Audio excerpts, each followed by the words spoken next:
رب العالمين الذي خلق العباد وحرم الظلم على الأولين والآخرين، والصلاة والسلام على نبينا الكريم الذي بعث رحمة للعالمين، وقال: الظلم ظلمات يوم القيامة، وعلى آله الأطهار الأوفياء وأصحابه النجباء النبلاء. أما بعد، فأعوذ بالله من الشيطان الرجيم.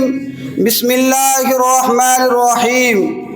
يا أيها الذين آمنوا لا تأكلوا أموالكم بينكم بالباطل إلا أن تكون تجارة عن تراض منكم، ولا تقتلوا أنفسكم إن الله كان بكم رحيما.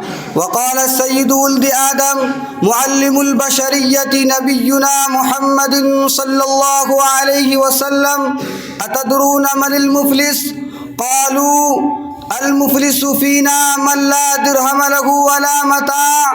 قال: إن المفلس من أمتي من يأتي يوم القيامة بصلاة وصيام وزكاة، ويأتي وقد شتم هذا وقذف هذا وأكل مال هذا وسفك دم هذا وضرب هذا، فيعطى هذا من حسناته وهذا من حسناته، فإن فنيت حسناته قبل أن يقضى ما عليه أخذ من خطاياكم فطرحت عليه ثم طرحت في النار.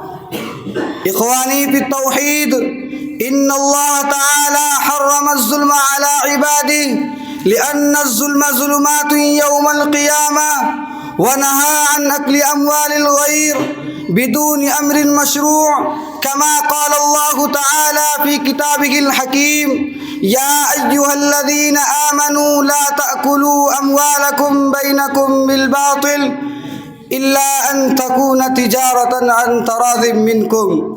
أصدقائي، أنتم تعلمون أن المال ربما يكون أحب إلى المرء من روحه، كما تعرفون أن الاعتداء على أموال الغير يورث العداوة والبغضاء فيما بين أعضاء المجتمع البشري، بل قد يجر إلى فظائع الجرائم وكبائر الذنوب، على حين أن الاعتداء على عرض إنسان مسلما كان أو غير مسلم، وانطلاقا من ذلك نطق لسان النبوة عليه الصلاة والسلام: إن دماءكم وأموالكم وأعراضكم عليكم حرام كحرمة يومكم هذا في بلدكم هذا في شهركم هذا، وستلقون ربكم فيسألكم عن أعمالكم، ألا فلا ترجعون بعدي كفارا يضرب بعضكم رقاب بعض. ألا تعلمون عباد الله أن رسول الله صلى الله عليه وسلم قال لمن سأله: أرأيت يا رسول الله إن قتلت في سبيل الله أتكفر عني خطايا؟ فقال رسول الله صلى الله عليه وسلم: فإن جبرائيل قال لي ذلك. إخواني في الإسلام، هل سمعتم هذا الحديث النبوي؟ هل عرفتم أهمية المال؟ أن الرسول الكريم صلى الله عليه وسلم استثنى الديون دون سائر الخطايا، لأنه مال امرئ مسلم أخذ دونها رضا، فهذا دليل ساخن وبرهان ساقط على حرمة مال المسلم وعرضه وأهمية صيانة مال المسلم وحفظه.